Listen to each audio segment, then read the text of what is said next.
اعوذ باللہ من الشیطان الرجیم بسم اللہ الرحمن الرحیم۔ السلام علیکم ویورز، سنڈے مدرسہ میں آپ کا استقبال کرتی ہوں۔ امید کرتی ہوں کہ آپ نے پچھلے ایپیسوڈ میں جس سورے کی میں نے پریکٹس کرایا تھا اس کی بہت اچھے سے گھر پہ بیٹھ کے پریکٹس کیا ہوگا اور پیرنٹس نے بھی اس کا بڑا ساتھ دیا ہوگا۔ تو چلیے اسی کے ساتھ آج ہم نیا سورہ سٹارٹ کرتے ہیں۔ اس سورے کا نام ہے سورہ انشراح۔ سورہ انشراح میں ٹوٹل 8 آیت ہے، یعنی 8 آیت ہے، اور یہ سورہ بھی مکے میں نازل ہوا تھا، اس لیے اسے بھی مکی سورہ کہا جاتا ہے۔ یہ بہت مختصر سا سورہ ہے مگر اس کی بھی اپنی ایک الگ مقام ہے، الگ فضیلت ہے۔ تو چلیے اسی کے ساتھ شروع کرتے ہیں سورہ انشراح۔ بسم اللہ الرحمن الرحیم۔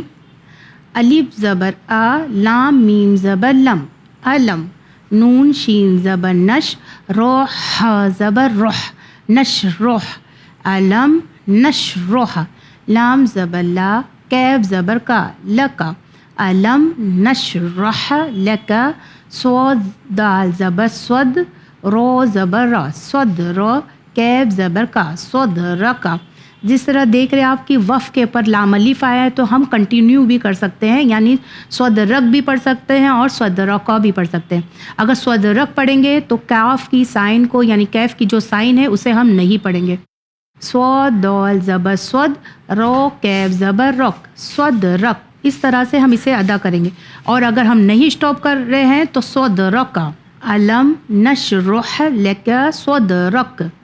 ہماری جو دوسری آیت ہے اس سورے کی، واو زبر وا، واو زبر وا، وا وا، زواد عین زبر زا، وا وا زا، نون الف زبر نا، وا وا زا نا، عین نون زبر ان، کیف زبر کا، ان کا، وا وا زا نا ان کا، واو زار زیر وز، رو زبر رو، کیف زبر کا، وز رکا۔ جیسے آپ نے دیکھا یہاں پہ بھی لام الف آیا تو وز رکا، مگر ہم اسٹاپ کر رہے ہیں اس لیے ہم ادھر پڑھیں گے وز رک۔ وَوَزَعْنَا عَنْكَ وِزْرَكَ۔ ہماری جو اس سورے کی 3rd آیت ہے۔ اب یہاں پہ دیکھیے کہ لام آ گیا ہے، اس پہ تشدید آ گیا، اس سے پہلے الف ہے مگر کوئی سائن نہیں ہے، تو ہم اسے کس طرح پڑھیں گے؟ ہم اسے پڑھیں گے الذی، اگر جوائن نہیں کر رہے۔ اگر جوائن کریں گے تو وزرکل لذی ہوگا، اور نہیں جوائن کر رہے تو الف کو لام میں جوائن کریں گے اور لام پہ جو سائن ہے اس کے ساتھ ادا کریں گے۔ الف لام زبر ال، لام زبر لا، اللہ، دال یا زیر زی، الذی، الف نون زبر ان، کوف زبر کا، ان کو، زو زبر زو، ان کا زو، الذی ان کو زا، زو ہو زبر زح، را کیف زبر رک، زحرک، زحرک اور زحرکا، زحرک، الذی ان کو زا، زحرک، واو زبر وا، را زبر را، ورا، فا عین زبر فا، ورفا، نون الف زبر نا، ورفعنا، لام زبر لا، کیف زبر کا، لکا، ورفعنا لکا، زال کیف زیر ذک، رو کیف زبر رک، ذکرک، ورفعنا لکا ذکرک۔ جیسے دیکھ رہے آپ یہاں پہ کہ وف کے اوپر تو آیا تو ہم یہاں پہ رک رہے ہیں، مگر اس سے پہلے جو لام الف آیا تھا ہم نے وہاں پہ رکا بھی ہے۔ ہم اس لیے رک رہے ہیں کیونکہ وہاں پہ وف کر رہے ہیں، اگر نہیں رکیں گے تو اس کی حرکات کو، یعنی اس کے سائن کو ہمیں پڑھنا پڑے گا، جس طرح سے زحرکا، وزرکا، صدرکا، اس طرح ہم پڑھیں گے اگر نہیں رک رہے۔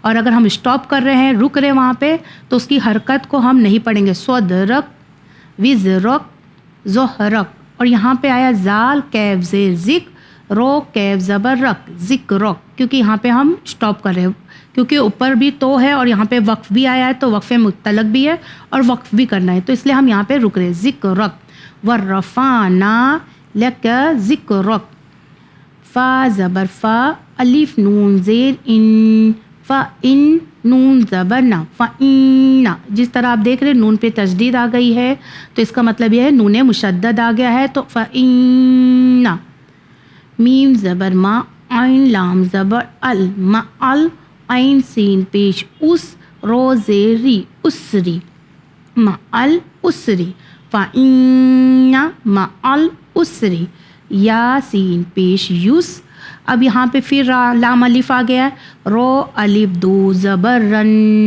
یسرن، ہم نہیں رکیں گے تو، اور اگر رک رہے ہیں تو اس کی سائن نہیں پڑھیں گے، مگر میں نے جیسے آپ کو پہلے بھی کہا ہے، پچھلے ایپیسوڈ میں بھی کہا تھا کہ الف ہمیشہ پڑھا جاتا ہے.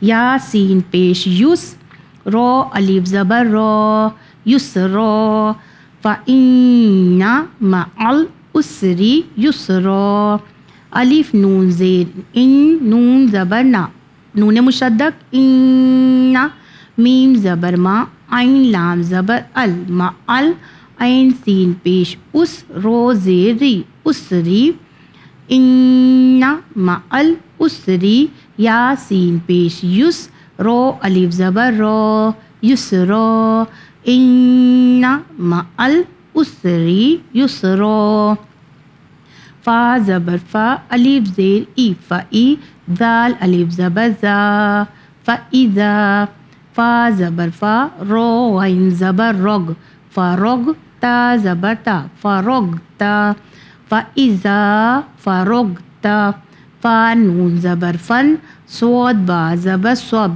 فانصب، فاذا فرغت فانصب، واو زبر وا، الف زیر ای، وای، لام کھڑا زبر لا، وإلا، رو با زبر رب، با زیر بی، ربی، کیف زبر کا، ربکا، وإلا ربک، فا رو زبر فر، غین با زبر غب، فرغب، جیسے آپ دیکھ رہے ہیں کہ لاسٹ میں با آیا ہے، فرغب، فنصب، یہ کلکلا والا لیٹر ہے تو اس لیے رکیں گے تو تھوڑا بھاری ہوگا، یعنی اسے اس طرح رکیں گے کہ با کا ساؤنڈ 2 بار آئے گا، فرغب فنصب.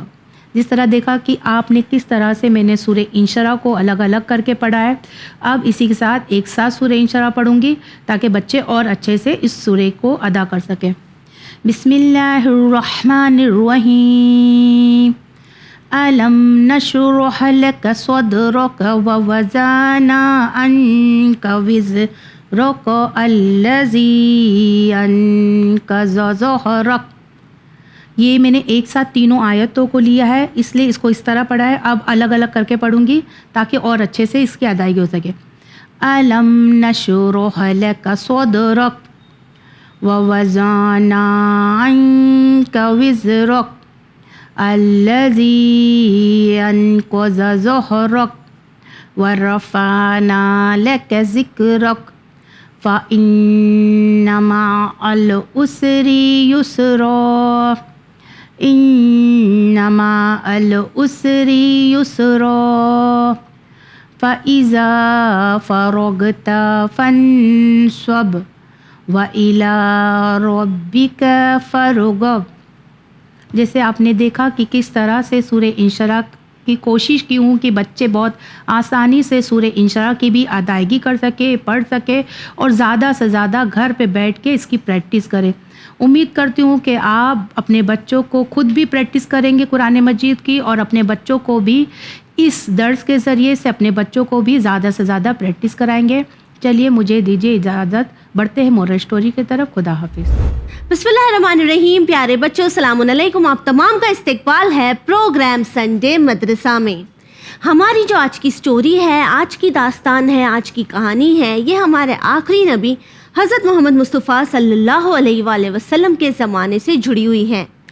ایک بار رسول خدا صلی اللہ علیہ وآلہ وسلم اپنے تمام کمپینینز کے ساتھ، ساتھیوں کے ساتھ بیٹھے ہوئے تھے.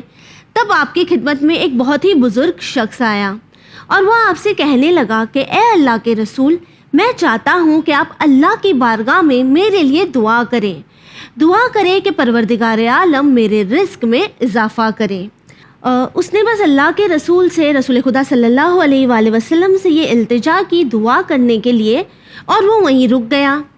جس پر رسول خدا صلی اللہ علیہ وآلہ وسلم نے اس شخص سے فرمایا کہ دعا کرنا بہت اچھی بات ہے، دعاؤں سے بہت سارے کام ہیں جو آسان ہو جاتے ہیں، حل ہو جاتے ہیں. پروردگار عالم ہماری امداد کرتا ہے، ہماری مدد کرتا ہے. لیکن میں تمہیں یہ صلاح دینا چاہوں گا، یہ مشورہ دینا چاہوں گا کہ اگر آپ اپنی جگہ پر بیٹھے رہیں، محنت نہ کریں، کام نہ کریں، اپنی جگہ سے نہ اٹھیں، تو دعا کرنے کے بعد بھی آپ کا جو کام ہے، جو مشکل ہے، وہ آسان نہیں ہو سکتی۔ اگر آپ یہ سوچیں کہ میں یہیں بیٹھا رہوں گا اور لوگوں سے دعا کرنے کہوں گا اور اللہ میرے رزق میں اضافہ کر دے گا، لیکن میں محنت نہیں کروں گا، تو ایسا نہیں ہونے والا۔ آپ کو اگر چاہیے کہ آپ کے رزق میں برکت ہو تو آپ کو اس کے لیے محنت کرنی ہے، کام کرنا ہے، اور جب آپ کام کے ساتھ دعا کریں گے تو پروردگار عالم آپ کے رزق میں برکت ضرور دے گا۔ اب میرے چھوٹے چھوٹے بچے سوچیں گے کہ رزق کی فکر تو ہمارے ڈیڈی کرتے ہیں، ہمیں کیا کرنا ہے، اس سے تو ہم کچھ نہیں کر سکتے۔ اس کے لیے آپ اپنے پاپا کے لیے دعا تو ضرور کر سکتے ہیں تاکہ وہ بہت ساری محنت کرتے ہیں، لیکن یہ سٹوری آپ کے لیے اس لیے امپورٹنٹ ہے تاکہ یہاں بات آپ کے ایگزامز کی ہے۔ ہم سب رزلٹ آنے سے پہلے اپنے ممی ڈیڈی کو، اپنے دادا دادی کو کہتے ہیں نا کہ پلیز پلیز ہمارے لیے دعا کرو، ہم پاس ہو جائیں، ہمارے مارکس اچھے آئیں۔ ہم لوگ نمازیں بھی کافی پڑھنے لگتے ہیں نا ایگزامز کے وقت، لیکن جب بات آتی ہے ایگزام کی پریپریشن کی تو ہم کیا کہتے ہیں؟ کل کر لیں گے، آج موڈ نہیں ہو رہا ہے، آج ٹی وی دیکھ لیتے ہیں، ایگزام کے ایک دن پہلے پڑھ لیں گے، اور ہم پھر پڑھائی نہیں کرتے۔ اور پھر کیا امید کرتے ہیں ہم تو یہ امید کرتے ہیں کہ ہم دعا کر لیں گے، یہ وظیفہ کر لیں گے تو ہم پاس ہو جائیں گے۔ ایسے نہیں ہوتا۔ اگر آپ چاہتے ہیں آپ کو پاس ہونا ہے تو آپ کو دعا کرنی ہے، نمازیں پڑھنی ہے، ممی پاپا کو بھی کہنا ہے کہ وہ آپ کے لیے دعا کرے، لیکن آپ کو ساتھ میں پڑھائی بھی کرنی ہے۔ اب آئیے دیکھتے ہیں سسٹر فاطمہ آپ کے لیے کیا لے کے آئی ہیں۔ السلام علیکم ڈیئر کڈز، ہم آپ کو بتا رہے تھے پچھلی بار حدیث سلسلۃ الذہب کے بارے میں۔ اگر آپ لوگوں نے ہمارا ایپیسوڈ دیکھا ہے تو آپ کو پتا ہوگا کہ ہم کس بارے میں بات کر رہے ہیں۔ یہ تھی ایک گولڈن چین، لیکن ہم نے آپ کو اس کی حدیث نہیں بتائی تھی۔ امام علی رضا علیہ السلام جب نیشاپور پہنچے تب وہاں کے لوگوں نے انہیں زور دیا تھا کہ فرزند رسول آپ کوئی حدیث بیان کریں۔ تب امام علی رضا علیہ السلام نے یہ حدیث بیان کی، بسم اللہ الرحمن الرحیم، کلمۃ لا الہ الا اللہ حسنی فمن دخلہ حسنی امنا من عذابے۔ یہ سنتے ہی سارے لوگ بہت خوش ہو گئے۔ کیوں؟ اس حدیث کے معنی ہیں، یعنی امام علیہ السلام نے کہا کہ کلمہ لا الہ الا اللہ میرا قلعہ ہے۔ یہ اللہ فرما رہا ہے کہ کلمہ لا الہ الا اللہ میرا قلعہ ہے، اور جو اس میں داخل ہو گیا وہ میرے عذاب سے بچ گیا۔ سب لوگ خوش ہو گئے کہ ہم تو لا الہ الا اللہ پڑھتے ہی ہیں اور ہم تو اللہ کو ایک مانتے ہی ہیں۔ لیکن پھر امام کی جب سواری کچھ اور آگے بڑھی، اس کے بعد امام نے ایک بار پھر اپنا سر اپنی محمل سے، اپنی سواری سے باہر نکالا اور لوگوں سے کہا وَلَٰكِن بِشَرْطِهَا وَشُرُوطِهَا وَأَنَا مِن شُرُوطِهَا، لیکن اس کی کچھ شرطیں ہیں جن میں سے ایک شرط میں ہوں۔ یعنی امام علیہ السلام لوگوں کو کیا پیغام دے رہے ہیں؟ اگر آپ نے اللہ سبحانہ و تعالیٰ کو ایک مان لیا ہے، بہت اچھا ہے، very good, you are right, لیکن اس کے بعد کچھ شرطیں ہیں جن میں سے ایک شرط ہم ہیں، یعنی وہ اہل بیت علیہ السلام ہے۔ یعنی آپ ایسا نہیں کر سکتے کہ آپ نے اللہ سبحانہ و تعالیٰ کو مان لیا لیکن اس کے بعد آپ نے اہل بیت علیہ السلام کو نہیں مانا اور انہیں چھوڑ دیا۔ امام علیہ السلام اس حدیث کو مکمل کر کر یہ بتا رہے ہیں کہ کتنا زیادہ امپورٹنٹ ہے اللہ کی وحدانیت کے بعد فوراً رسول اللہ کی رسالت اور تمام جو امام ہیں ان کی امامت کو ماننا۔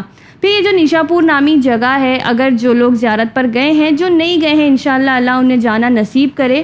آپ جانتے ہیں یہاں پر امام کے پیروں سے ایک چشمہ جاری ہوا تھا جو آج بھی موجود ہے۔ ویسے اب وہ چشمہ بند کر دیا ہے، ڈبوں میں پانی دیتے ہیں، لیکن پہلے لوگ وہ پانی وہاں پر پی سکتے تھے۔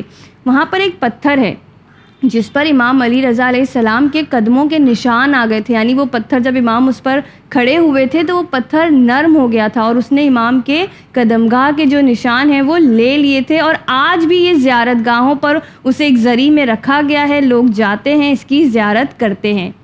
خیر، اس کے بعد امام علیہ السلام پہنچے طوس، اور وہاں پر مامون نے ان کو بلوایا اور ان کو ولی عہد بننے کا پروپوزل سامنے رکھا۔ پہلے تو امام نے صاف انکار کر دیا کیونکہ امام اس کی چال جانتے تھے کہ یہ امام سے کوئی محبت نہیں کرتا، یہ اپنی امیج کریکشن کر رہا ہے، اپنے آپ کو بتا رہا ہے کہ میں امام سے بہت چاہتا ہوں، امام مجھ سے راضی ہیں۔ لیکن پھر اس نے امام کو فورس کیا، ان پر دباؤ ڈالا کہ آپ کے پاس کوئی آپشن نہیں ہے۔ اور امام اپنے وطن میں تھے بھی نہیں، امام اپنے وطن سے دور تھے، تو امام نے اس کی اس ولی عہدی کو ایک شرط پہ ایکسیپٹ کیا. انہوں نے کہا ٹھیک ہے میں تمہارے اس پرپوزل کو ایکسیپٹ کرتا ہوں، لیکن میں تمہیں یہ بتانا چاہتا ہوں کہ جو بھی تمہارے حکومتی کام ہوں گے ان میں کوئی انٹرفیرنس نہیں کروں گا، یعنی نہ تم مجھ سے کسی فیصلوں کے بارے میں پوچھنا، نہ مجھ سے تمہاری حکومت کے بارے میں کوئی رائے مشورہ کرنا. لیکن ہاں جب بھی دین کی بات آتی تو امام ظاہر ہے دین کے لیے حاضر رہتے اور کھڑے رہتے. پھر مامون نے وہاں ان کو بلوا تو لیا، لیکن اب ان پہ کس طرح نظر رکھے. امام کو اس نے اپنے غلاموں سے گھیر دیا کہ اس کے سارے غلام تھے جو امام پر نظر رکھتے، اور وہ لوگ ہر وقت نظر بندی میں رکھتے، ساری خبریں امام کیا کر رہے ہیں اس کو پہنچاتے. اور پھر ان سے وہ پوچھتا مامون کہ تم نے آج کیا دیکھا. ایک غلام کہتا میں نے دیکھا وہ نماز شب میں تھے. تو اس نے پوچھا امام نے کیسی نماز پڑھی؟ تو کہتا ایسا لگ رہا تھا جیسے نماز انہی کے لیے اتری ہے.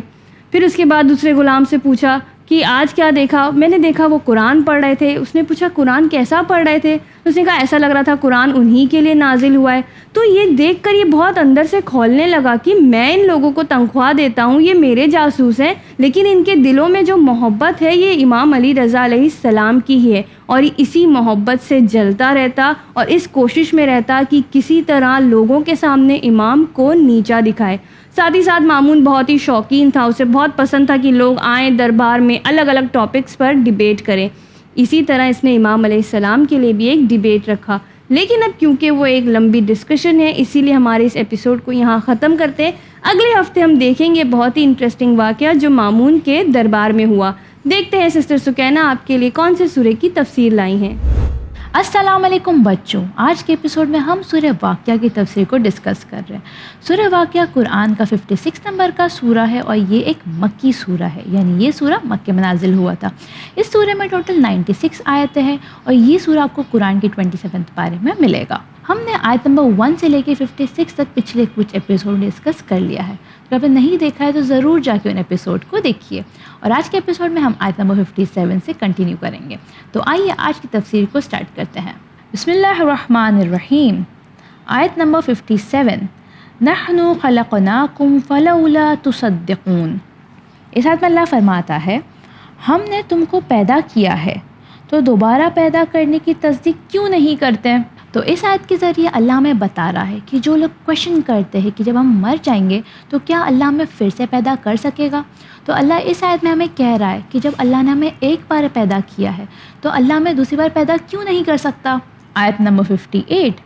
افرأیتم ما تمنون. اس آیت میں اللہ فرماتا ہے کیا تم نے اس نطفے کو دیکھا ہے جو رحم میں ڈالتے ہو. آیت نمبر 59. اَأَنْتُمْ تَخْلُقُونَهُ أَمْ نَحْنُ الْخَالِقُونَ. اس آیت میں اللہ فرماتا ہے اسے تم پیدا کرتے ہو یا ہم پیدا کرنے والے ہیں. تو اللہ ہم سے کویشچن کرتا ہے کہ جب ایک بچہ اس کی ماں کے پیٹ میں بڑا ہوتا ہے تو اللہ ہم سے کہتا ہے کہ کیا اس بچے کو تم نے پیدا کیا ہے کہ ہم نے پیدا کیا ہے. آیت نمبر 60. نَحْنُ قَدَّرْنَا بَيْنَكُمُ الْمَوْتَ وَمَا نَحْنُ بِمَسْبُوقِينَ. اس آیت میں اللہ فرماتا ہے ہم نے تمہارے درمیان موت کو مقدر کر دیا ہے اور ہم اس بات سے عاجز نہیں ہیں.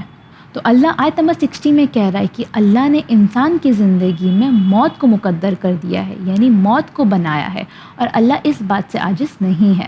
آیت نمبر 61. عَلَىٰ أَن نُبَدِّلَ أَمْثَالَكُمْ وَنُنشِئَكُمْ فِي مَا لَا تَعْلَمُونَ.